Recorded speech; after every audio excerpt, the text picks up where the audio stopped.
ಇನ್ನು ಈ ಕಾಲದಲ್ಲೂ ಕೂಡ ಈ ಥರ ಪ್ರೀತಿಸೋ ಜನ ಇದ್ದಾರಾ, ಅಥವಾ ಒಂದು ಹುಡುಗಿ ಒಂದು ಹೆಣ್ಣು ಇದ್ದಾರಾ ಅಂತ ನನಗೆ ತುಂಬ ಒಂಥರ ಗೌರವ ಬಂದುಬಿಡ್ತು.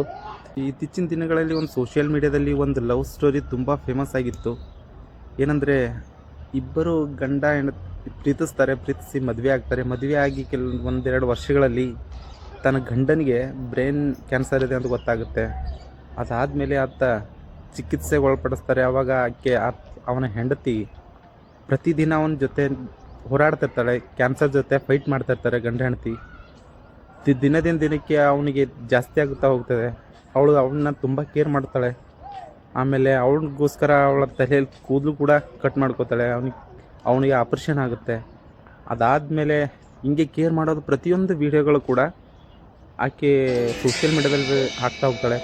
ಅವಳು ಹಾಕಿದ್ದೆಲ್ಲ ವೀಡಿಯೋಗಳು ಎಲ್ಲ ಜನಗಳು ನೋಡಿ, ಬಾಲಿವುಡ್ಡು ಅಥವಾ ಸೋಷಿಯಲ್ ಮೀಡ್ಯಾಲಿರೋ ಜನಗಳು ಎಲ್ಲರೂ ನೋಡಿ ಆಕೆನ ಮೆಚ್ಕೊಳ್ತಾರೆ. ಅಂದರೆ ಈಗಿನ ಕಾಲದಲ್ಲೂ ಕೂಡ ಆ ಥರ ಪ್ರೀತಿಸೋರು ಇದ್ದಾರೆ. ಅಂದರೆ ಒಳ್ಳೆ ಗಳಿಗೆಲ್ಲಿ ಮಾತ್ರ ಇರೋ ಜನಗಳಿರುವಾಗ ಗಂಡನಿಗೆ ಕೆಟ್ಟ ಸಮಯ ಬಂದಾಗಲೂ ಕೂಡ ಜೊತೆ ಇರೋರು ಇದ್ದಾರೆ ಅಂತ ಎಲ್ರಿಗೂ ಅವಳಿಗೆ ಮೆಚ್ಚುಗೆ ಹೊತ್ಬಿಡ್ತಾಳೆ.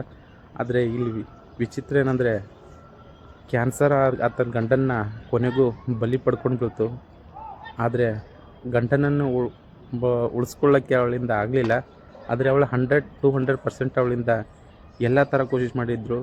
ಪ್ರತಿ ಸಲ ಅವಳು ವಿಡಿಯೋ ಬಂದಾಗ ಏನೋ ಮೂಕ ಸ್ತಬ್ಧನಾಗಿ ಬಿಡ್ತಿದ್ದೆ ನಾನು ನೋಡಿದಾಗೆಲ್ಲ.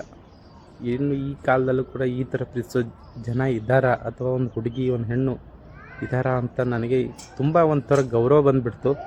ಯಾಕಂದರೆ ಆ ಥರ ಪಡಿಬೇಕಂದ್ರೆ ತುಂಬ ಪುಣ್ಯ ಮಾಡಿರಬೇಕು. ಈಗಿನ ಕಾಲದಲ್ಲಿ ಸೀತೆ ಅಂದರೂ ಕೂಡ ತಪ್ಪಾಗಲ್ದು. ಆಕೆ ಅಷ್ಟೊಂದು ಗಂಡನ ಸೇವೆಗಳನ್ನು ಮಾಡ್ತಾಳೆ. ತುಂಬ ಅವರಿಗೆ ಹ್ಯಾಟ್ಸ್ ಆಫ್.